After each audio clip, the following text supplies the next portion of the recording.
السلام علیکم ورحمۃ اللہ وبرکاتہ۔ لا حول ولا قوة الا باللہ العلی العظیم۔ حسبنا اللہ ونعم الوکیل، نعم المولا ونعم النصیر۔ الحمد للہ رب العالمین بار الخلائق اجمعین، ثم الصلاة والسلام علی حبیبہ ونبیہ ابی القاسم محمد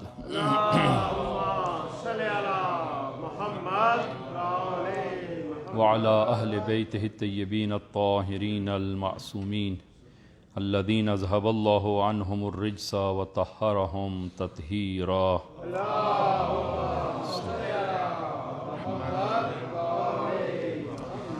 اللهم صل على محمد وآل محمد۔ اللهم كل وليك الحجة ابن الحسن صلواتك عليه وعلى آبائه في هذه الساعة وفي كل ساعة وليا وحافظا وقائدا وناصرا ودليلا وعينا حتى تسكنه أرضك طوعا وتمتعه فيها طويلا بحق محمد وآله الطاهرين۔ اما بعد، اوصیکم و نفسی بتقوی اللہ۔ عزیزان، خطبہ اول میں اپنے آپ کو اور آپ عزیزان کو تقوی الہی کی وصیت کرتا ہوں کہ انشاءاللہ خداوند عالم یہ تقوی ہم سب کو عنایت فرمائے۔ عزیزان، ہماری گزشتہ بحث کہ چونکہ ایام فاطمیہ ہیں اور اس حوالے سے بی بی دو عالم کی زندگی کے وہ سخت ترین ایام اور جو حوادث اور واقعات پیش آئے، اور بی بی نے جس طرح حق کا دفاع کیا، اس کو ہم بیان کر رہے تھے کہ انشاءاللہ آج ہم گفتگو کو آگے بڑھاتے ہوئے کہ بی بی نے اس حق کی دفاع کے لیے کس روش کو اختیار کیا اور آپ نے کیا کیا اقدامات کیے، کہ وہ انشاءاللہ آپ عزیزان کی خدمت میں وہ عرض کریں گے۔ اس لیے کہ فاطمیہ فقط اس دور کے ساتھ مختص نہیں تھی، فاطمیہ آج بھی ہے، اور جو رائے حق کے متلاشی ہیں ان کے لیے بی بی نے وہ حق کے روشن اور واضح راستوں کو لوگوں کے لیے متعین فرمایا، اور اس راہ میں آپ نے اپنی جان تک قربان فرمائی۔ ہم گفتگو کا آغاز حق اور باطل کے حوالے سے گزشتہ ہم نے عرض کیا کہ تین اہم ابحاث ہیں۔ پہلی بحث جو گزشتہ ہم نے عرض کی کہ خود وہ حق کیا ہے، حق کی شناخت اور پہچان، اور دوسری بحث وہ ہم بیان کر رہے تھے کہ حق کے مقابل میں لوگوں کا رویہ کیسا ہے اور لوگوں کی کتنی اقسام ہیں، کہ ایک قسم کو گزشتہ ہم نے عرض کیا اور آج ہم دیگر اقسام کو عرض کریں گے۔ لیکن ابتداءً دو تین جملے نہج البلاغہ سے حق و باطل کے حوالے سے عرض کریں کہ نہج البلاغہ ایک اہم ترین منبع ہے بحث حق و باطل کے لیے، اور جس میں امیر المومنین نے حق و باطل کو روشن فرمایا۔ آپ ملاحظہ فرمائیں حکمت نمبر 262 کہ صاحب کتاب علی و بنو کہ ایک مصری رائٹر ہیں جنہوں نے یہ کتاب لکھی، وہ لکھتے ہیں کہ قرآن کریم کے بعد حق و باطل کے حوالے سے قرآن کریم کے بعد امیر المومنین کی اس کلام سے بڑھ کر میں کسی کلام کو نہیں پہچانتا، کہ جو آپ نے حق و باطل کے حوالے سے جو آپ نے کلام فرمائی، قرآن کے بعد اس سے بڑھ کر کوئی کلام نہیں ہے۔ اور وہ کلام کہ جنگ جمل میں حارث بن حوت نامی شخص کہ جو شک و تردید میں مبتلا تھا کہ بالآخر دونوں طرف اصحاب رسول ہیں، دونوں طرف کلمہ گو ہیں، دونوں طرف نماز ہے، دونوں طرف قرآن ہے، دونوں طرف دعا ہے، تو حق اس کے لیے مشتبہ ہو گیا، کہ اب جو ہے وہ کیا کرے، تو اس وقت وہ امیر المومنین کی خدمت میں آیا حارث بن حوت، اور اپنی اس شک و تردید کو اس نے بیان کیا۔ تو امام نے فرمایا یا حارث انک نظرت تحتک ولم تنظر فوقک، فرمایا کہ تم نے اپنے پاؤں کی طرف، نیچے کی طرف نگاہ کی ہے، اوپر کی طرف نہیں دیکھا۔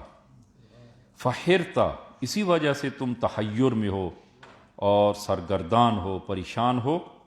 اور پھر آپ نے فرمایا انک لم تعرف الحق فتعرف من اتاہ، فرمایا کہ تم اصلاً حق کو نہیں پہچانتے، لہذا جب چونکہ حق کو نہیں پہچانتے لہذا اہل حق کو بھی نہیں پہچانتے۔ وَلَمْ تَعْرِفِ الْبَاطِلِ فَتَعْرِفَ مَنْ أَتَاهُ، اور تم اصلاً باطل کو ہی نہیں پہچانتے، اور اگر تم باطل کو پہچان لو تو اہل باطل کو بھی پہچان لو۔ تمہاری مشکل اصل میں وہ حق و باطل کی شناخت میں ہے، پہچان میں ہے۔ تمہیں نہیں معلوم حق کیا ہے اور اہل حق کون ہے، اور باطل کیا ہے اور اہل باطل کیا کون ہے۔ لہذا عزیزاً یہ حق و باطل کی بحث جو ہے وہ نہایت اہم بحث ہے کہ انسان کی شناخت اور پہچان ہونی چاہیے، حق کیا ہے اور باطل کیا ہے۔ لہذا کہ اگر انسان آب اور سراب، پانی اور سراب میں اگر شناخت کر سکے، اور اسی طرح جو ہے وہ اگر انسان سیاہی اور سفیدی میں وہ شناخت کر سکے اور پہچان سکے، وجود و عدم کے درمیان فرق کو اگر انسان جان سکے، تو پھر انسان حق و باطل کو پہچان لے گا، اس لیے کہ باطل عدم ہے، ہیچ ہے، نابود ہے۔ اور انسان اگر حقیقت اور خیال کے درمیان فرق کو اگر پہچان لے، وہ حق و باطل کے درمیان فرق کو وہ پہچان لے گا۔ لہذا اسی بنا پر آپ ملاحظہ کریں کہ مالک اشتر وہ تردید کا شکار نہیں ہوئے، جناب عمار تردید کا شکار نہیں ہوئے، اس لیے کہ حق و باطل کو پہچانتے ہیں۔ لہذا جب حق و باطل کو پہچانتے ہیں، اہل حق کو بھی پہچانتے ہیں، اہل باطل کو بھی پہچانتے ہیں۔ یہ ایک کلام ہے امیر المومنین کی نہج البلاغہ خطبہ نمبر 262، اور ایک دوسری تعبیر ہے امیر المومنین کی خطبہ نمبر 50 میں، نہج البلاغہ خطبہ نمبر 50، کہ اس خطبے میں امیر المومنین نے ایک اہم ترین نقطے کی طرف آپ نے اشارہ فرمایا، اور فرماتے ہیں کہ حق و باطل ہمیشہ شفاف نہیں ہیں، اور یہ قابل توجہ بات ہے، اور ہمارے لیے بھی آج کے اس دور میں حق و باطل کی شناخت اور پہچان میں نہایت اہم یہ نقطہ جو امیر المومنین نے بیان فرمایا، کہ فرماتے ہیں کہ حق و باطل سیاہ اور سفید نہیں ہے۔ ایسا نہیں ہے کہ حق جو ہے وہ پورے طور پر سفید، البتہ واقعیت اور حق ہمیشہ وہی نور ہے، لیکن جب عام طور پر حق کو پیش کیا جاتا ہے تو وہ اگر سفید اور سیاہ، حق سفید نور اور باطل سیاہ ہو تو اس صورت میں انسان وہ مشتبہ نہیں ہوگا، تحیر کا شکار نہیں ہوگا، سرگردانی کا شکار نہیں ہوگا۔ تو کیا ہوتا ہے کہ باطل کی ایک تاریک لہ تہ وہ حق کے روشن چہرے پر چھا جاتی ہے، اور جس کے نتیجے میں لوگ اشتباہ کا شکار ہو جاتے ہیں۔ باطل کی ایک تاریک تہ حق کے روشن چہرے پر وہ چھاتی ہے اور اس کو چھپا دیتی ہے، اور لوگ حق کے انتخاب میں وہ اشتباہ کرتے ہیں۔ پھر ہمیشہ ایسا نہیں ہے کہ توحید اور شرک، یعنی توحید واضح ہے، ایک حق ہے، حقیقت ہے، شرک وہ ظلمت ہے، تاریکی ہے۔ تو اگر اسی طرح ہو توحید اور شرک واضح تو انسان حق کی شناخت اور توحید کی شناخت میں اشتباہ نہیں کرے گا۔ لیکن کیا ہوتا ہے کہ بعض اوقات اہل باطل اس طرح عمل کرتے ہیں کہ جس کے نتیجے میں موحدین کے لیے بھی حق اور توحید کی شناخت مشکل ہو جاتی ہے، اشتباہ کا شکار ہو جاتے ہیں۔ میں مثالیں اس کی عرض کروں گا کہ آپ قرآن کریم سورہ یوسف آیہ نمبر 106 کو آپ ملاحظہ فرمائیں کہ ارشاد خداوندی ہوتا ہے وَمَا يُؤْمِنُ أَكْثَرُهُمْ بِاللَّهِ إِلَّا وَهُمْ مُشْرِكُونَ، اور ان میں سے اکثر لوگ اللہ پر ایمان لانے کے باوجود بھی شرک ہی کرتے ہیں، یعنی ایمان کے ساتھ شرک مخلوط ہو گیا، حق واضح اور شفاف نہیں رہا۔ وما یؤمن اکثرهم باللہ الا وهم مشرکون، ان میں سے اکثر لوگ اللہ پر ایمان لانے کے باوجود بھی وہ شرک ہی کرتے۔ تو باطل کی ایک سیاہی آتی ہے اور حق کی اس سفیدی میں مخلوط ہو جاتی ہے، اور اس طرح وہ باطل اور حق کو مخلوط کر کے لوگوں کے سامنے پیش کیا جاتا ہے، جس کے نتیجے میں کیا ہوتا ہے، حق مشتبہ ہو جاتا ہے۔ اور دشمن کا بہترین حربہ وہ یہی موقع ہے، اسی موقع پہ دشمن وہ فائدہ اٹھاتا ہے اور نتیجتاً اہل حق کو بھی ان کے لیے حق کو مشتبہ کر دیتا ہے۔ آپ ملاحظہ فرمائیں کہ یہ خطبہ نمبر 50 امیر المومنین کا، فرمایا انما بدء وقوع الفتن اہواء تتبع، فتنوں کے وقوع کا آغاز وہ نفسیاتی اور وہ خواہشیں ہوتی ہیں کہ جن کی پیروی کی جاتی ہے، خواہشات نفسانی کی پیروی جو ہے وہ کی جاتی ہے، یہاں سے فتنوں کا آغاز ہو جاتا ہے۔ وَأَحْكَامٌ تُتَّبَعُ تُبْتَدَعُ يُخَالَفُ فِيهَا کتاب اللہ، اور نئے ایجاد کردہ احکام کہ جن کی قرآن کی، اور نئے احکام کو ایجاد کرتے ہیں کہ جس میں قرآن کی مخالفت کی جاتی ہے۔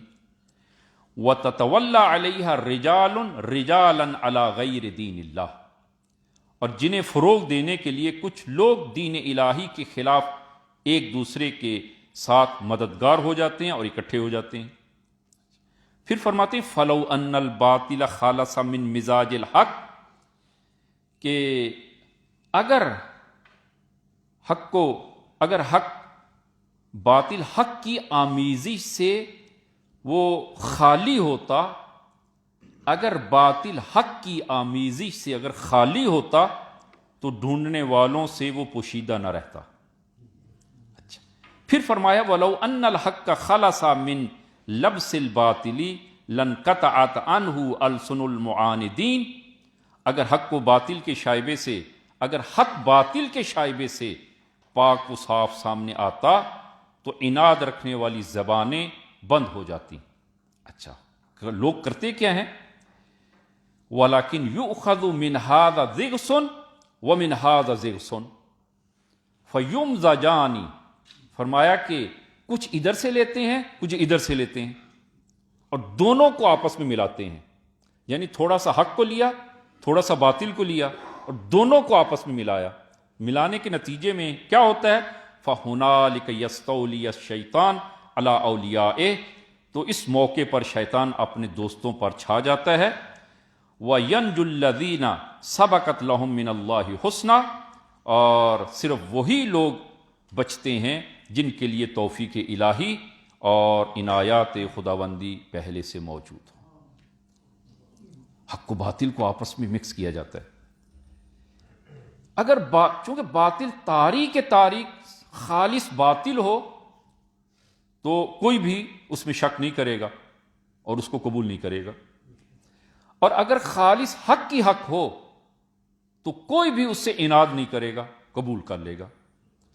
لیکن کیا کرتے ہیں کہ حق اور باطل کو آپس میں ملاتے ہیں، مکس کرتے ہیں، یعنی وہی باطل کی تاریک تہ حق کے روشن چہرے پر ڈالتے ہیں، جس کے نتیجے میں ایک تیسرا رنگ وجود میں آتا ہے، ایک خاکستری رنگ، ایک خاکی رنگ وجود میں آتا ہے، اور لوگ اس کو حق کے عنوان سے قبول کرتے ہیں اور گمراہ ہو جاتے ہیں۔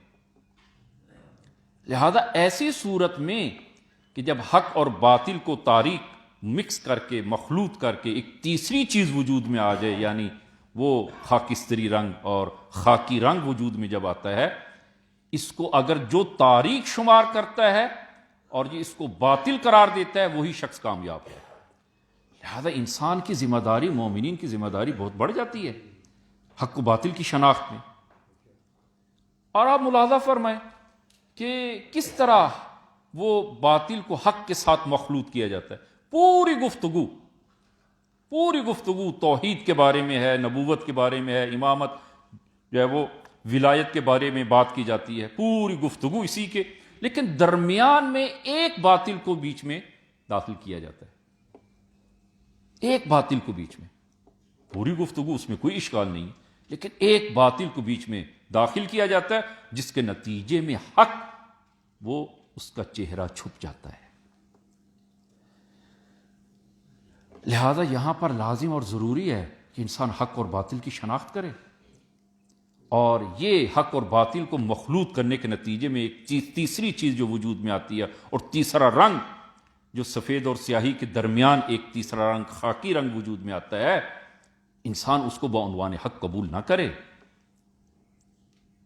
یہ دوسری کلام امیر المومنین کی۔ تیسری کلام نہج البلاغہ خطبہ نمبر 85، فرمایا بل کیف تعمہون وبینکم عطرۃ نبیکم، فرمایا ادھر ادھر کیوں بھٹک رہے ہو جبکہ تمہارے درمیان نبی کی عطرت تمہارے درمیان موجود ہے۔ بل کیف تعمہون وبینکم عطرۃ نبیکم، اور پھر فرمایا کہ یہ عطرت نبی کی خصوصیات کیا ہیں؟ وہم ازمۃ الحق، یہ اہل بیت دین کے یہ حق کی باغیں ہیں، اور وہ اعلام الدین، اور دین کے پرچم ہیں، وہ السنۃ الصدق، اور سچائی کی زبانیں ہیں۔ ور محمد وآل محمد صلوات۔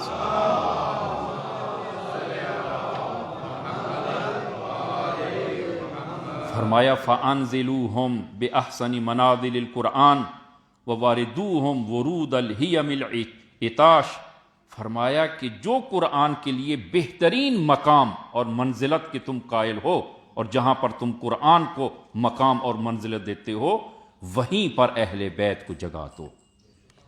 اس لیے کہ بعض لوگوں نے وہ کہنا شروع کیا تھا رسول خدا کے دور میں ہی کہ ہمارے لیے قرآن ہی کافی ہے، خدا کی کتاب ہی کافی ہے۔ فرمایا کہ جو مقام خدا کی اس کتاب کا ہے وہی مقام عطرت اہل بیت کا ہے، اور پھر فرمایا واردوہم ورود الحیم العطاش، اور پیاسے اونٹ کی طرح ان کے سرچشمہ ہدایت پر اتر آؤ۔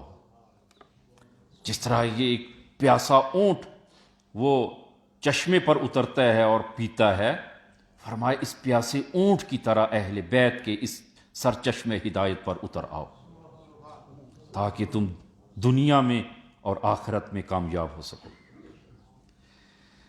لہذا عزیزاً حق و باطل کی بحث جو ہے وہ نہایت اہم اور لازم ہے۔ انسان جو ہے وہ شناخت ہو حق کیا ہے باطل کیا ہے، تاکہ انسان کہیں ایسا نہ ہو کہ اشتباہ میں اور سرگردانی میں انسان اس باطل کی راہ کو اختیار کر لے۔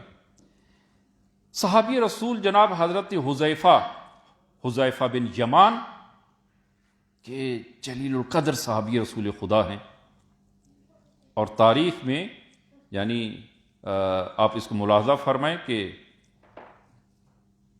جناب حذیفہ اصحاب پیغمبر میں سے، اور حق و باطل کی تشخیص میں بہت قوی تھے، مضبوط تھے حق و باطل کی شناخت اور پہچان میں، اور ان کے بارے میں اصحاب رسول میں معروف تھا کہ جس کے جنازے میں جناب حذیفہ شرکت نہ کریں تو سمجھ جاتے تھے کہ حتماً اس صاحب جنازہ میں کوئی مشکل تھی، جس کی وجہ سے جناب حذیفہ بن یمان نے ان کے جنازے میں شرکت نہیں کی۔ ان کا جناب حذیفہ کا ملاحظہ کرتے تھے وہ اصحاب، اور جناب حذیفہ بن یمان خود فرماتے ہیں کہ میں اچھی طرح منافقین کو پہچانتا ہوں، منافقین کو اچھی طرح پہچانتا ہوں۔ اور وہ معروف کہ رسول گرامی اسلام پر جو رات کی تاریکی میں سفر کے دوران رات کی تاریکی میں جو حملہ ہوا تھا، ان لوگوں کی شناخت جناب حذیفہ یمان کو تھی، وہ جانتے تھے، اور ان کے نام بھی ذکر ہوئے ہیں وہ تاریخ میں، اور بعض لوگ پوچھتے تھے کہ ان میں 12 لوگوں میں کیا میرا نام تو نہیں ہے، یہ پوچھتے تھے، یہ شناخت رکھتے تھے جناب حذیفہ یمان۔ تو جناب حذیفہ بن یمان سے سوال کیا گیا کہ آپ کی کامیابی کا راز کیا ہے، آپ جو اس قدر شناخت رکھتے ہیں وہ باطل کی جو شناخت رکھتے ہیں اور اہل باطل کی جو شناخت رکھتے ہیں، اس کامیابی کا راز کیا ہے؟ تو فرماتے ہیں کہ ان سے کہا کہ کیا تمہیں یاد ہے کہ جب رسول خدا کی خدمت میں ہم لوگ جاتے تھے، تم لوگ خیر کے بارے میں سوال کرتے تھے اور میں شر کے بارے میں سوال کرتا تھا، لہذا مجھے شر اور باطل کی اچھی پہچان ہے۔ اور تاریخ جالب ہے کہ امیر المومنین کی ظاہری خلافت سے پہلے مدائن کے حاکم جناب حذیفہ بن یمان تھے، اور جناب حذیفہ بن یمان کی قبر مبارک بھی وہاں مدائن میں ہے، جناب سلمان فارسی کی قبر کے ساتھ وہ دفن ہے۔ تو البتہ جناب فارسی کی رحلت بعد میں ہوئی ہے، جناب حذیفہ بن یمان کی رحلت پہلے ہوئی ہے۔ تو جب امیر المومنین منصب خلافت پہ فائز ہوتے ہیں ظاہر طور پر، تو بیعت لینے کے لیے مدائن امام حسن علیہ السلام اور جناب عمار مدائن آتے ہیں تاکہ لوگوں سے بیعت لیں۔ جناب حذیفہ بن یمان ان دنوں مریض تھے، اور جب بیعت لینے کے لیے امام حسن آتے ہیں تو مریض سے، اور اس کے 20 دن بعد، ظاہراً 20 دن بعد جو ان کی رحلت ہو جاتی ہے، تو جب امام حسن تشریف لاتے ہیں مدائن، تو جناب حذیفہ کہتے ہیں کہ میں مریض ہوں، چلنے کے قابل نہیں ہوں، مجھے سہارا دے کر امام کی خدمت میں لے چلیں، امام حسن کے۔ اور وہاں پر آپ نے بیعت کی اور ایک جملہ کہا، تاریخ نے اس کو نقل کیا ہے۔ تو کہا ایھا الناس، کیونکہ مدائن کے حاکم تھے، کہا ایھا الناس بایعوا امیر المؤمنین حقا، یہ جملہ کہا۔ واپس گھر آتے ہیں تو ایک شخص جو ہے وہ، اس نے یہ جملہ سنا، وہ جناب حذیفہ بن یمان کی خدمت میں آتے ہیں، دیکھا کہ آپ آرام کر رہے ہیں اور چادر ایک ان کے چہرے پر ہے، تو چادر کو ہٹایا اور کان کے قریب جا کر کہا کہ جناب حذیفہ، آپ نے ایک جملہ کہا اور جس میں میں نے تأمل اور غور و فکر کیا ہے، تو مجھے وہ عجیب جملہ لگا۔ تو کہا کہ کیا؟ کہا کہ آپ نے فرمایا کہ بایعوا امیر المؤمنین، یہاں تک تو بات ٹھیک ہے، سمجھ میں آتی ہے، بایعوا امیر المؤمنین، امیر المؤمنین کی بیعت کریں۔ یہ جو آپ نے کہا کہ بایعوا امیر المؤمنین حقا، اس سے آپ کی مراد کیا ہے؟ کہا کہ تم نے تأمل کیا، غور کیا ہے، شاید کسی اور نے غور نہیں کیا، تم نے غور کیا ہے۔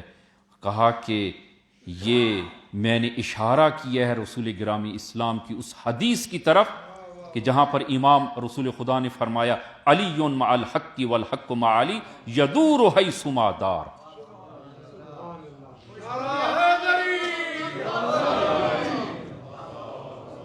صلی اللہ محمد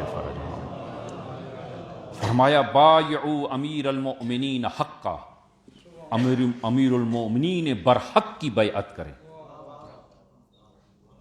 خاصیتاً تاریخ موجود ہے، یہ اصحاب رسول خدا کے وہ اقوال، اور لہذا داستان دفاع از حق، حق سے دفاع کا یہ قصہ، اور یہ اس کا ایک معیار ہونا چاہیے، اس میں عقلانیت ہونی چاہیے، اس میں منطق کے ساتھ جو ہے انسان وہ بحث کرے، گفتگو کرے۔ تو یہ 2-3 جملے جو ہیں وہ آپ عزیزان کی خدمت میں حق و باطل کی شناخت اور پہچان کے حوالے سے نہج البلاغہ میں۔ دوسری بات ہماری جو گفتگو گزشتہ ہم نے جہاں سے وہ چھوڑی کہ حق و باطل کی شناخت اور پہچان کے اعتبار سے، اور لوگوں کا حق و باطل کی شناخت کے بعد لوگوں کا رویہ کیسا ہوتا ہے، اور لوگوں کی کتنی قسمیں ہوتی ہیں، تو ہم نے گزشتہ عرض کی کہ 4 قسمیں ہیں لوگوں کی حق و باطل کے مقابل میں۔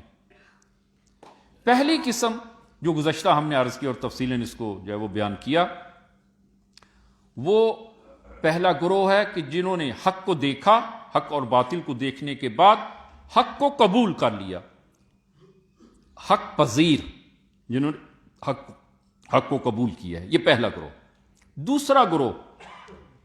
دوسرا گروہ کہ جنہوں نے حق اور باطل کو جاننے کے بعد، البتہ کہ جو حق کی شناخت نہیں رکھتا وہ فعلاً ہمارا مورد بحث نہیں ہے، اس کو ایسے شخص کو چاہیے کہ حق کی شناخت کروائی جائے، حق کی پہچان کروائی جائے، لیکن حق و باطل کی شناخت کرنے کے بعد دوسرا گروہ وہ ہے کہ جو حق ستیز اور حق کا انکار کرتا ہے، حق کو قبول نہیں کرتا۔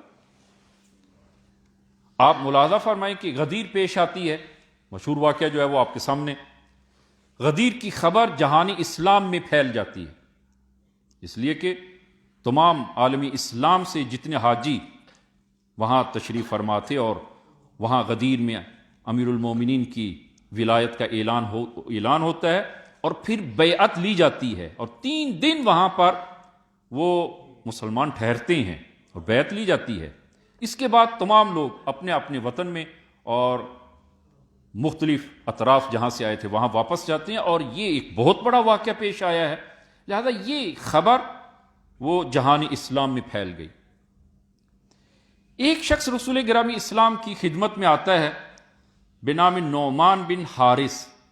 نعمان بن حارث مدینہ آتا ہے اور اس آیت کی تلاوت کرتا ہے۔ البتہ یہ میں عرض کر دوں، یہ آیہ مبارکہ یہ نعمان بن حارث کے بارے میں نازل نہیں ہوئی، یہ نعمان بن حارث کے بارے میں نازل نہیں ہوئی۔ وہ عرض کرتے ہیں کن کے بارے میں؟ یہ وہ بنی اسرائیل کے بارے میں جو ہے وہ نازل ہوتی ہے۔ تو اس نعمان بن حارث نے آ کر اسی آیت کی تلاوت کی، اسی آیت کی، کہ سورہ انفال آیہ نمبر 32، وَإِذْ قَالُوا اللَّهُمَّ إِنْ كَانَ هَذَا هُوَ الْحَقَّ مِنْ عِنْدِكَ فَأَمْطِرْ عَلَيْنَا حِجَارَةً مِنَ السَّمَاءِ أَوْ ائْتِنَا بِعَذَابٍ أَلِيمٍ۔ کہ اس کا ترجمہ ملاحظہ کریں کہ اور یہ بھی یاد کرو کہ جب انہوں نے کہا، اذ قالوا، جب انہوں نے کہا اللہم ان کان ھذا ھو الحق من عندک، اے اللہ اگر یہ بات تیری طرف سے حق ہے تو فامطر علینا حجارۃ، اگر یہ حق ہے تیری طرف سے تو پھر آسمان سے پتھر برسا، او ائتنا بعذاب علیم، یا ہم پر کوئی دردناک عذاب نازل فرما۔ یعنی خدایا اگر تیری جانب سے یہ حق ہے تو ہم حق قبول کرنے کے لیے تیار نہیں ہیں، ہم زندہ نہیں رہتے کہ اس حق کو قبول کریں۔ اسی آیہ مبارکہ کی تلاوت کی ہے نعمان بن حارث نے، کہ اور کہتا ہے کہ یا رسول اللہ یہ انتخاب آپ کی طرف سے ہے یا خدا کی طرف سے؟ فرمایا یہ میری طرف سے نہیں ہے، خدا کی طرف سے ہے۔ تو اس آیت کی تلاوت کی اور کہا کہ اور اس نے کہا کہ اگر خدا کی طرف سے ہے تو میں اس حق کو قبول وہ کرنے کی طاقت نہیں رکھتا تو آسمان سے پتھر آئے اور میں مر جاؤں اور امیر المومنین کی جانشینی پیغمبر کو نہ دیکھ سکوں۔ اور اسی طرح ہوا، پتھر آتا ہے اور وہاں پر فنار ہوتا ہے۔ یہ ایسے لوگ حق کی شناخت رکھتے ہیں، پہچان رکھتے ہیں، لیکن قبول نہیں کرتے، حق کے مقابل میں کھڑے ہو جاتے ہیں، جانتے ہیں حق ہے۔ لہذا عزیزان حق جہاں پر دیکھ لیں قبول کر لیں، انکار نہ کریں حق کا۔ یہ دوسرا گروہ۔ تیسرا گروہ کہ جو اس دوسرے گروہ سے ذرا کمتر ہے، کم رنگ ہے، یہ بھی حق کو قبول نہیں کرتا، حق سے فرار کرتا ہے، نہ تو حق کو قبول کرتا ہے نہ حق کا انکار کرتا ہے، حق سے فرار کرتا ہے۔ ہاں، گریز از حق سے گریز کرتا ہے، فرار کرتا ہے، گریز کرتا ہے حق سے، یعنی کتمان حق کرتا ہے، حق کو چھپاتا ہے، جانتا ہے یہ حق ہے لیکن حق کو چھپاتا ہے۔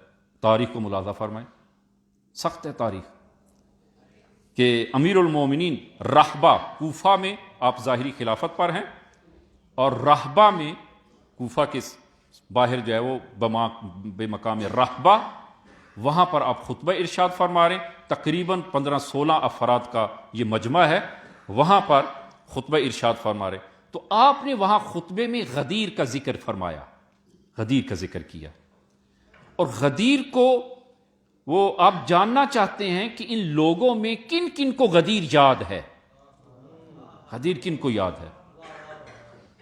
تو ابھی غدیر کو گزرے 25 سال ہوئے ہیں، زیادہ عرصہ نہیں ہوا، 25 سال ہوئے غدیر کو گزرے ہوئے، اور خود امیر المومنین رئیس حکومت ہیں، مدینہ نہیں ہے کوفہ ہے، تو کہ جاننا چاہتے ہیں کہ کن کن لوگوں کو غدیر یاد ہے، تو ان لوگوں میں 15 لوگوں میں 3 یا 4 لوگ وہ ہیں جو غدیر میں بے نفس نفیس موجود تھے۔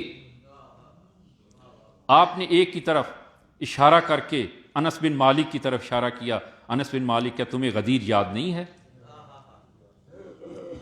عزیزاً ایک نقطہ میں عرض کروں کہ عام طور پر یہ ایک عقیدتی لحاظ سے مسئلہ جو ہے وہ کہ وہ انشاءاللہ وقت ہوا تو میں عرض کروں گا، امیر المومنین اور اہل بیت کی ولایت مشروعیت خدا کی طرف سے آ چکی ہے، لیکن مقبولیت اس کے لیے لازم ہے کہ لوگ بھی قبول کریں بعنوان ولی اور سرپرست، وگرنہ امام زبردستی کسی پر حکومت نہیں کرتا۔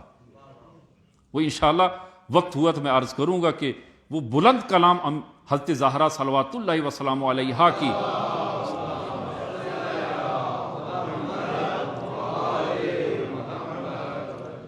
کہ اس سوال کا جواب حضرت زہرا نے دیا، اور حضرت زہرا کے علاوہ حضرت زہرا کے سوا کوئی اس کا جواب نہیں دے سکتا تھا جو آپ نے جواب دیا۔ وہ انشاءاللہ وقت ہوا تو عرض کریں گے۔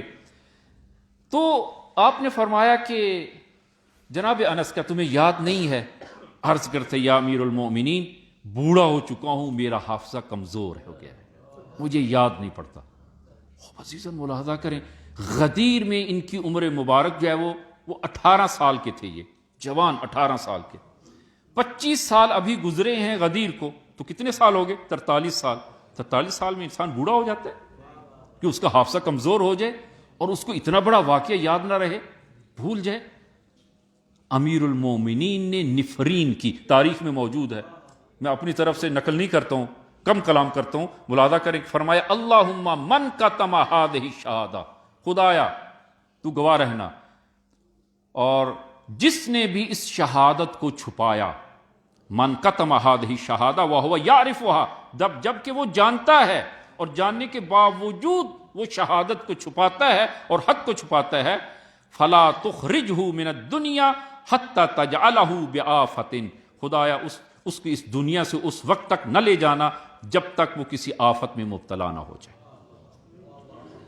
اور ایسے ہی ہوا، ایسے ہی ہوا، وہ چھپایا، اس شہادت کو چھپایا۔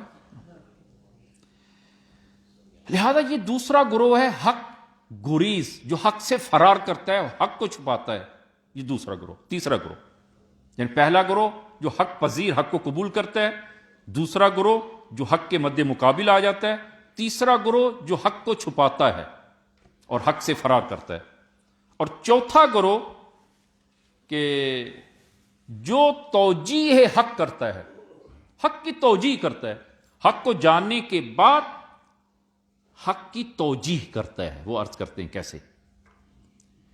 آپ قرآن کریم میں ملاحظہ فرمائیں، سورہ بقرہ آیت نمبر 42، فرمایا وَلَا تَلْبِسُوا الْحَقَّ بِالْبَاطِلِ وَتَكْتُمُوا الْحَقَّ وَأَنْتُمْ تَعْلَمُونَ، اور حق کو باطل کے ساتھ خلط نہ کرو اور جان بوجھ کر حق کو نہ چھپاؤ۔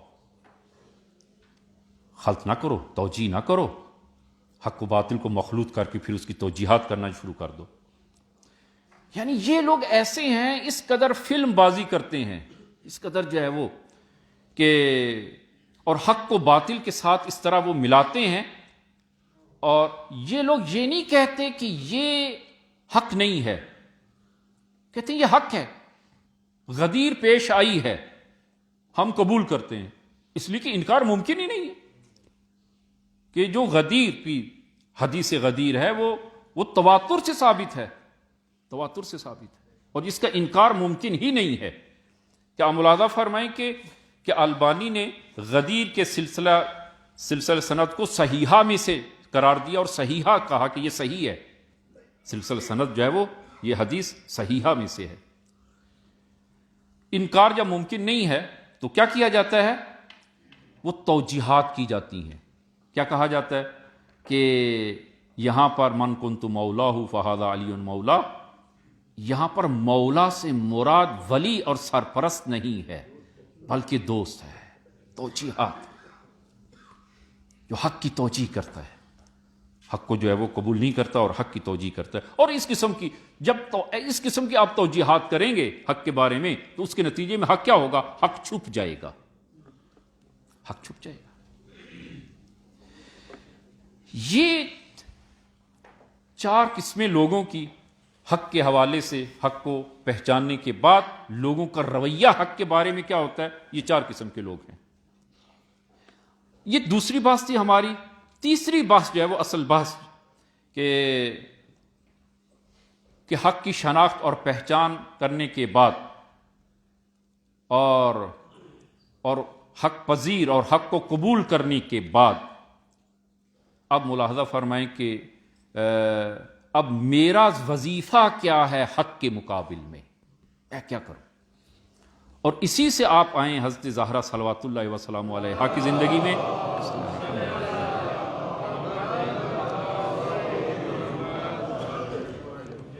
کہ حضرت زہرا نے کس طرح وہ حق کی شناخت، حق کو قبول کرنے اور پھر حق کا دفاع کیسے کیا.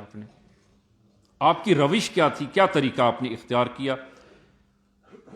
کہ یہ جب وہ بحث کو عرض کرتا ہوں میں کہ پہلی بات جو ہے وہ یہاں پر عرض کریں کہ آقا حق کا دفاع سب سے پہلی ذات جو حق کا دفاع کرتی ہے خود ذات اقدس حق ہے جو حق کا دفاع کرتی ہے. قرآن کو ملاحظہ فرمائیں سورہ حج آیت نمبر 38، ان اللہ یدافع عن الذین آمنوا. خدا مدافع ہے جو ایمان لانے والے ہیں، جو حق ہیں ان کا دفاع خود خداوند عالم کرتا ہے. اور یہ حیف ہے کہ یہ بات عرض نہ کروں میں کہ عزیزاً حق کا دفاع حق کو جاننے کے بعد، حق کو قبول کرنے کے بعد اب حق کے مقابل میں میرا وظیفہ کیا ہے. اگر ہم وظیفے کو انجام نہ دیں نتیجہ کیا نکلے گا؟ اس کا نتیجہ کیا ہے؟ اس کو بھی قرآن میں آپ ملاحظہ فرمائیں سورہ حج آیت نمبر 40، وَلَوْلَا دَفْعُ اللَّهِ النَّاسَ بَعْضَهُمْ بِبَعْضٍ لَهُدِّمَتْ صَوَامِعُ وَبِيَعٌ وَصَلَوَاتٌ وَمَسَاجِدُ يُذْكَرُ فِيهَا اسْمُ اللَّهِ كَثِيرًا. فرمایا کہ جو حق کا دفاع نہیں کرتے، اور خداوند عالم دیکھیں یہ نقطہ بھی، خداوند عالم حق کا دفاع کیسے کرتا ہے؟ کیسے کرتا ہے؟ جناب آیت اللہ مصباح یزدی کی ایک کلام وہ فرماتے ہیں کہ مجرائے تحقق ارادے الہی وہ افراد اور بندگان خدا ہیں. خداوند عالم وہ اپنے ارادے کا تحقق وہ بندگان کے ذریعے کرتا ہے. بندگان کے ذریعے خداوند عالم خود، اگر خداوند عالم حکم دے کسی چیز کے نابود ہونے کا وہ چیز نابود ہو جائے گی. لیکن خداوند عالم حق کا دفاع اس طرح نہیں کرتا. اگر اسی طرح حق کا دفاع کرنا ہوتا تو امام حسین وہیں سے معجزہ کرتے اور حق کا دفاع کر لیتے. یہ ایسا کرنا نہیں ہے. خداوند عالم حق کا دفاع کیسے کرتا ہے؟ حق پرستوں کے ذریعے ہی حق کا دفاع کرتا ہے، افراد کے ذریعے ہی. اور یہ آیہ مبارکہ وَلَوْلَا دَفْعُ اللَّهِ النَّاسَ بَعْضَهُمْ بِبَعْضٍ کہ اگر اللہ لوگوں کو ایک دوسرے کے ذریعے سے نہ روکتا، ایک دوسرے کے ذریعے سے اگر خدا نہ روکتا باطل سے، تو کیا ہوتا؟ لَهُدِّمَتْ صَوَامِعُ وَبِيَعٌ وَصَلَوَاتٌ وَمَسَاجِدُ. تو عزیزان آپ یقین جانیں کہ اگر جو ہے وہ حق کا دفاع نہ کیا جائے تو اس صورت میں یہ آپ خیال نہ کریں کہ مسجد فقط ویران ہوگی. اگر حق کا دفاع نہ کیا جائے مسجد بھی ویران ہوگی، کلیسا بھی ویران ہوگا، وہ بیعن و صلواتن وہ گرجا گھر ویران ہو جائیں گے، وہ یہودیوں کی عبادت خانے بھی ویران ہو جائیں گے، اور جہاں پر بھی ذکر الہی ہے سب کا سب ویران ہو جائے گا. آیہ قرآنی لَحُدِّمَتْ صَوَامِعُ صومعات جہاں پر جو ہے وہ یہ راہبوں کی وہ کوٹھڑیاں، وہ بیعن وہ عبادت گاہیں، وہ صلواتن وہ یہودیوں کے عبادت خانے، وہ مساجد اور مسجدیں، یذکر فیہا اسم اللہ کثیرا اور جہاں پر خداوند عالم کا کثرت سے ذکر ہوتا ہے سب کے سب منہدم ہو جائیں گے، سب کے سب. اگر حق کا دفاع نہ کیا جائے، اب تاریخ آپ کے سامنے ہے، آپ ملاحظہ کر لیں، جب ابھی کوئی زیادہ تاریخ نہیں ہوئی اور ابھی بھی جو ہے وہ اسی میں ہم مبتلا ہیں کہ اگر وہ دین سے دور اور جنہوں نے دین کا لبادہ اوڑھا ہے، اگر داعش ہر جگہ پر قابض ہو جائے تو کیا آپ فرماتے ہیں کہ وہاں پر کوئی محفوظ رہے گا؟ اور جس طرح کہ آپ ملاحظہ کریں کہ وہاں پر کسی کی وہ عزت محفوظ نہیں رہی، چاہے وہ یہودی ہو، چاہے وہ عیسائی ہو، یا مسلمان ہو یا مومن ہو، کسی کی محفوظ نہیں رہی۔ اس کا نتیجہ یہی ہوگا جو قرآن جو ہے وہ کہہ رہا ہے کہ لَهُدِّمَتْ صَوَامِعُ وَبِيَعٌ وَصَلَوَاتٌ وَلَيَنْصُرَنَّ اللَّهُ مَنْ يَنْصُرُهُ إِنَّ اللَّهَ لَقَوِيٌّ عَزِيزٌ، اور پھر فرمایا کہ اللہ اس کی ضرور مدد کرے گا جو اس کی مدد کرے گا۔ لہذا حق سے دفاع وہ از حد ضروری ہے، وَإِلَّا خدا کا نام وہ منہدم ہو جائے گا، نعوذ باللہ، وہ مساجد ویران ہو جائیں گی۔ اب آئیں کہ حق کا دفاع، حضرت زہرا نے حق کے دفاع کے لیے کیا کیا، تشخیص دی حق کی، اور حق کے دفاع سے وہ ہماری بحث جو ہے وہ مقدماتی، میں چاہتا ہوں کہ ہم سب جو ہے وہ ایک بینش کے تحت اور ایک وہ دلیل اور سند کے ساتھ اس بحث میں جو ہے وہ ہم داخل ہوں اور اسے ایک نتیجہ لیں، اور خصوصاً ہمارے نوجوان اس سے آگاہ ہوں کہ بی بی نے کس طرح کتنا بڑا جہاد کیا ہے۔ عزیزاً، حضرت زہرا کی پوری کوشش اور جد و جہد اور آپ نے جو دفاع کیا ہے، اہم ترین عنصر اس میں خود امیر المومنین کا حق ہے۔ امیر المومنین کا حق، اس حق کا دفاع کیا کہ وہ ابھی وقت نہیں کہ میں اس کی طرف جو ہے وہ جاؤں، کہ خطبہ جو آپ نے ارشاد فرمایا، اس خطبے کو آپ اگر وقت ملے اور اس کو ضرور حتماً پڑھیں۔ اب تو اس کی شرح بھی، وہ اردو میں شرح بھی جو ہے وہ چھپ چکی ہے، اس کا ترجمہ بھی موجود ہے اور اس کی شرح بھی موجود ہے۔ اس خطبے کو آپ ملاحظہ فرمائیں کہ وہ انشاءاللہ وہ عرض کریں گے۔ عزیزاً، حق کے بارے میں رسول گرامی اسلام کا کہ اپنے بعد اس امت کے بارے میں رسول گرامی اسلام کس کے حوالے کر کے گئے ہیں؟ تین احتمال ہیں، تین احتمال۔ ایک احتمال یہ ہے کہ رسول گرامی اسلام نے اپنے بعد اس امت کے حوالے سے سکوت اختیار کیا، خاموشی اختیار کی، اپنے بعد کسی کے بارے میں کوئی وصیت نہیں کی۔ ایک احتمال فرض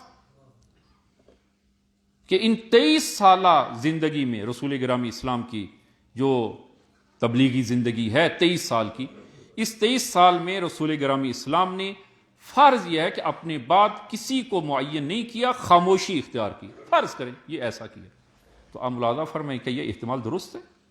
رسول گرامی اسلام کہ جنہوں نے ناخن اتارنے کا حکم بیان کیا، کیسے ناخن اتاریں، کہاں سے شروع کریں۔ رسول گرامی اسلام نے مسجد میں داخل ہوں تو پہلا قدم کون سا رکھیں، اگر بیت الخلاء میں جاتے ہیں تو پہلا قدم کون سا ہو، نکلتے ہوئے پہلا قدم کون سا باہر رکھیں۔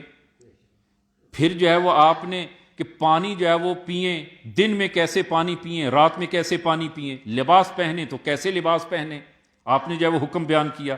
کنگھی کرنی ہے تو کیسے کنگھی یعنی جزئی ترین مسائل آپ نے ان 23 سالہ زندگی میں یہ جزئی ترین مسائل آپ نے بیان فرمائے، اور ہمارے پاس جو ہے وہ الا ماشاءاللہ روایات احادیث جو ہے وہ موجود ہیں۔ تو کیا ان 23 سالہ زندگی میں آپ نے اپنے بعد اس امت کے حوالے سے آپ نے خاموشی اختیار کی، سکوت اختیار کیا؟ اور اگر فرض کریں کہ رسول خدا نے سکوت اختیار کیا ہو تو آپ یقین جان لیں کہ حضرت زہرا بھی رسول خدا کے بعد سکوت اختیار کرتی اور رسول خدا کی اس سیرت سے آگے نہ بڑھتی، خاموشی اختیار کرتی۔ لیکن حضرت زہرا نے خاموشی اختیار نہیں کی، سکوت اختیار نہیں کیا، اس لیے کہ رسول خدا کی سیرت کو جس قدر حضرت زہرا جانتی ہیں اس قدر کون جانتا ہے۔ یہ ایک احتمال۔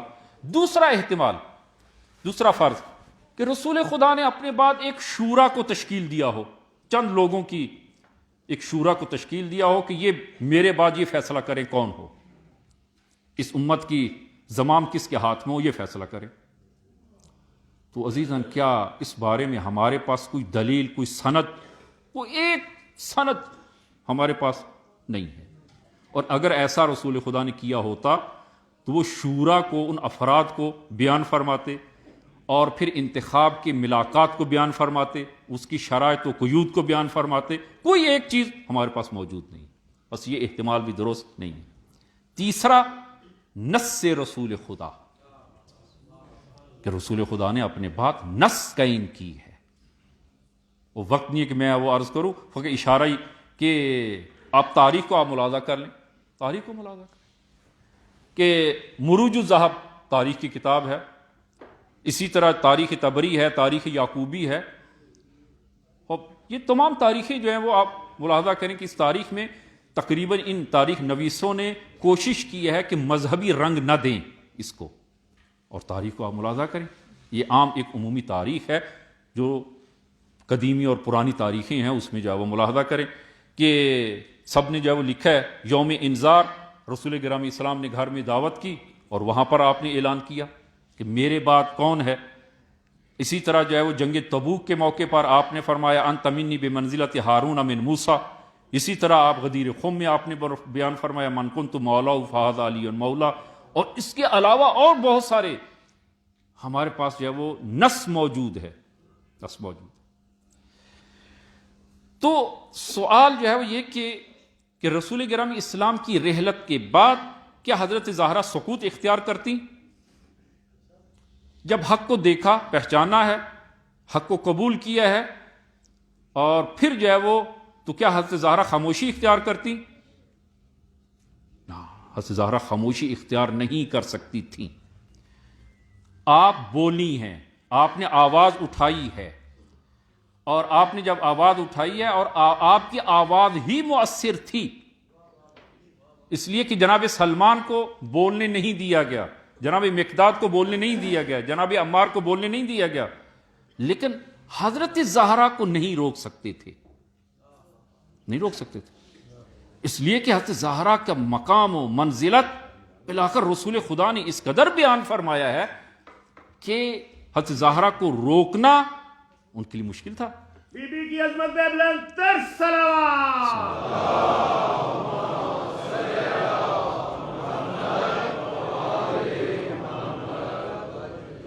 خرج نبی من بیتہ وہو آخذ بید فاطمہ وقال من عرفہا فقد عرفہا ومن لم یعرفہا فہی فاطمہ بنت محمد۔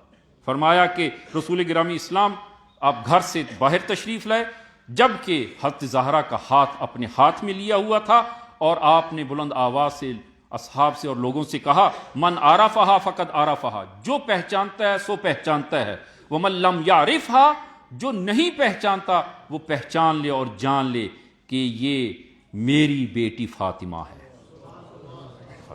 شناخت کروائی، من آذاہا فقد آذانی، اور بہت ساری وہ احادیث روایات جو منابع میں موجود ہیں۔ لہذا حضرت زہرا کی وہ شخصیت تھی کہ آواز اٹھاتی تو ان کی آواز کو نہیں دبایا جا سکتا تھا۔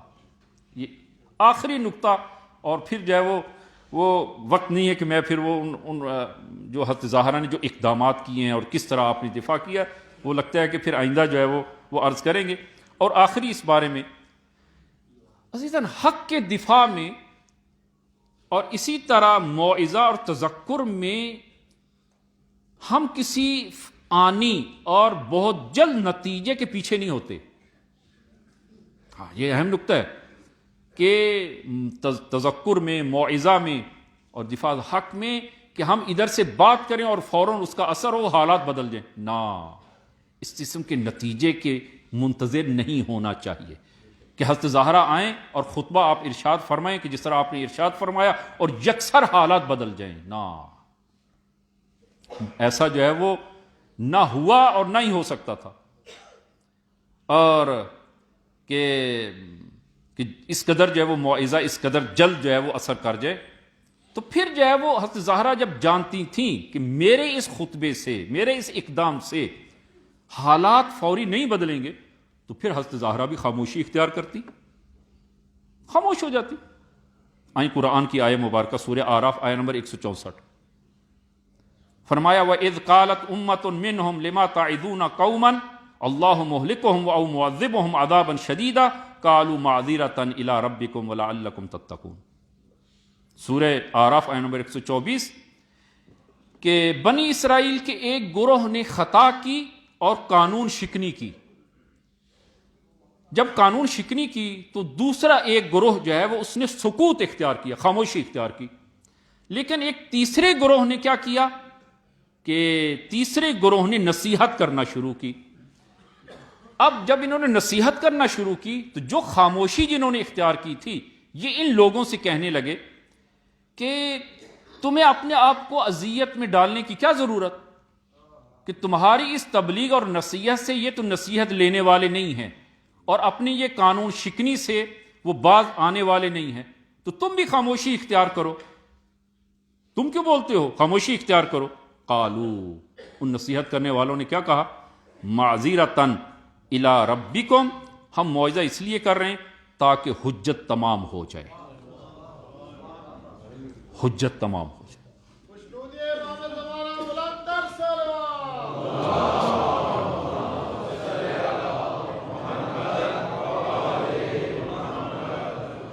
حضرت زہرا نے کلام کی تاکہ حجت تمام ہو جائے، اور اسی کلام اور حضرت زہرا کے اسی حق کے دفاع کے لیے عزیزاً حق کا دفاع آسان نہیں ہے، اس کے لیے خرچ کرنا پڑتا ہے، اس کے لیے خرچ کرنا پڑتا ہے، اور اگر جو ہے وہ یہ دفاع قربانی چاہتا ہے، اور اگر جو ہے وہ ایک زبان حق کے لیے کھلتی ہے تو اس زبان کو حلقوم سے نکال لیا جاتا ہے جیسے میثم تمار، اور اسی طرح بدن کے ٹکڑے ٹکڑے کر دیے جاتے ہیں جیسے جناب حضرت سمیہ مادر جناب عمار، اور اسی طرح وجود کو اربن کر دیا جاتا ہے جس طرح کہ وجود مقدس حضرت ابا عبداللہ الحسین، ہاتھ کو کاٹ دیا جاتا ہے جس طرح کہ جناب جنگ موتا میں حضرت جعفر کے ہاتھ کاٹ دیے گئے، حضرت عباس کے ہاتھ کاٹ دیے گئے، اور اسی حق کے دفاع کے لیے کہ حضرت زہرا کا وہ بازو اس پر ورم نہیں ڈالا گیا، کہ امام صادق فرماتے ہیں ہماری جدہ کی شہادت کی بڑی وجہ یہی جو ہاتھ پر ظلم کیا گیا، ہماری جدہ کی شہادت ہوئی۔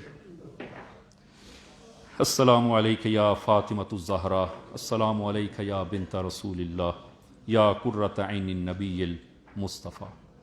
انشاءاللہ حضرت زہرا کی زندگی تحقیقاً مورد مطالعہ قرار دی جائے کہ حضرت زہرا نے کس طرح حق کا دفاع کیا، اور اس حق کے دفاع کے لیے اپنی کتنی بڑی قربانی دی، اور آج اگر وہ حق کے متوالی موجود ہیں تو وہ حضرت زہرا کے اس جہاد کا نتیجہ ہیں اور اس روشنی کا نتیجہ ہیں کہ جو آپ آغیون موجود ہیں اور حق پر گامزن ہیں۔ انشاءاللہ خدا توفیق دے حضرت زہرا کے اس جہاد کو وہ سمجھنے کی، اور پھر جو ہے وہ اس پر عمل پیرا ہونے کی اور اس پر ڈٹ جانے کی ہمیں خداوند عالم توفیق عنایت فرمائے۔ بسم اللہ الرحمن الرحیم، قل هو اللہ احد اللہ الصمد لم یلد ولم یولد ولم یکن لہ کفوا احد۔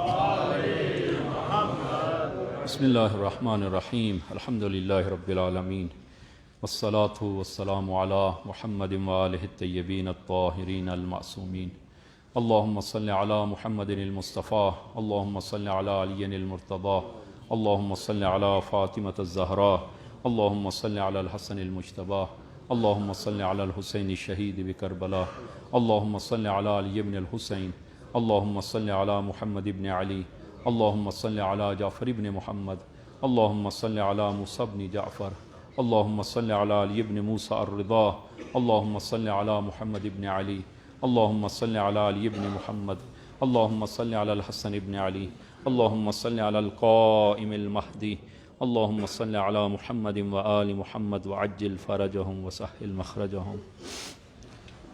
اوصیکم و نفسی بتقوی اللہ۔ عزیزان، خطبے دوم میں بھی اپنے آپ کو اور آپ عزیزان کو تقوی الہی کی وصیت کرتا ہوں کہ انشاءاللہ خداوند عالم ہم سب کو یہ تقوی عنایت فرمائے۔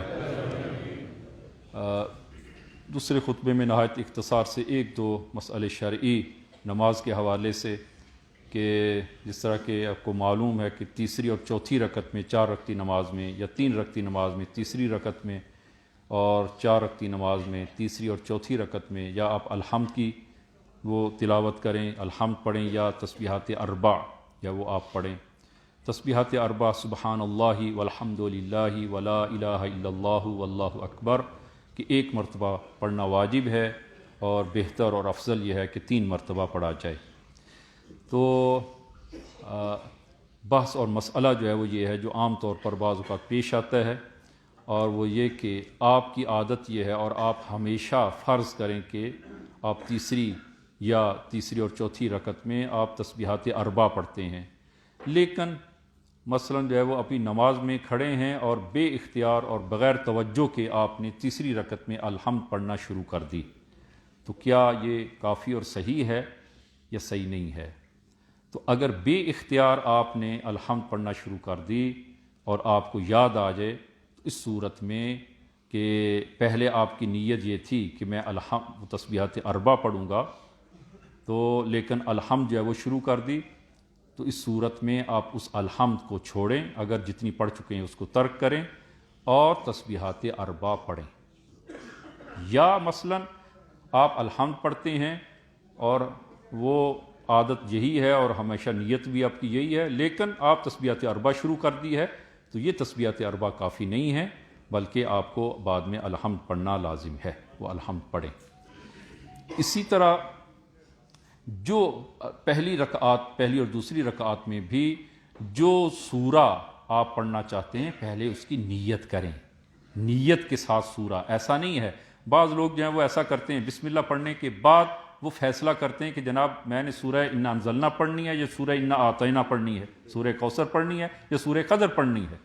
نہ، بسم اللہ پڑھنے سے پہلے آپ کا ارادہ ہونا چاہیے اور نیت ہو کہ میں نے اب جو ہے وہ کون سی سورہ پڑھنی ہے۔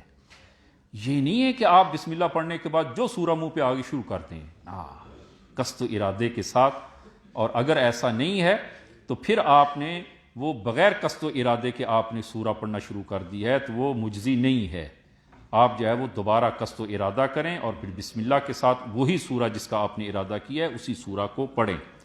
تو اسی طرح جو ہے وہ تسبیحات اربع یا الحمد تیسری اور چوتھی رکعت میں، تو اگر بغیر ارادے کے آپ نے کوئی ایک شروع کر دی ہے تو وہ کافی نہیں ہے۔ ہاں، آپ کی اگر عادت جو ہے وہ ہمیشہ تسبیحات اربع پڑھنے کی ہے، لیکن ابھی نماز پڑھ رہے ہیں، لیکن آپ نے ابھی ارادہ کیا ہے، آپ نے عمدن خود ارادے سے آپ الحمد پڑھتے ہیں اور الحمد پڑھنا چاہتے ہیں اور الحمد پڑھتے ہیں، خود آپ ارادے کے ساتھ الحمد پڑھتے ہیں، یہ ٹھیک ہے، مجزی ہے اور صحیح ہے۔ لیکن بغیر ارادے کے کہ الحمد کی طرف ذہن گیا، وہ شروع کر دیا، یہ تسبیحات اربع اور وہ شروع کر دی، یہ کافی نہیں ہے۔ لہذا یہ جو ہے وہ توجہ نماز میں جو ہے وہ لازم اور ضروری ہے کہ انشاءاللہ خداوند عالم ہم سب کو توفیق عنایت فرمائے۔ خدایا بحق زہرا، بحق امام زمان، خدا امام زمان کے ظہور میں تعجیل فرما، ہم سب کو ان کے یار و انصار میں محشور فرما۔ خدایا ہم سب کو قیامت کے دن فاطمیون میں سے محشور فرما اور باب الحسین سے وارد بہشت فرما۔ خدایا تمام مومنین و مومنات جو مشکلات میں ہیں مشکلات آسان فرما، ہمارے نوجوان دین و دنیا میں ان کو کامیاب و موفق فرما۔ خدایا بے روزگار عزیزان کو روزگار عنایت فرما۔ خدایا جو مریض ہیں شفائے کامل عنایت فرما۔ خدایا وطن عزیز میں استحکام عنایت فرما۔ خدایا وطن عزیز کو نیک و صالح حاکم عنایت فرما۔ خدایا بحق زہرا وطن عزیز کو دشمنوں کے شر سے محفوظ فرما۔ بسم اللہ الرحمن الرحیم، انا اعطیناک الکوثر فصل لربک وانحر ان شانئک هو الابتر۔ صدق اللہ۔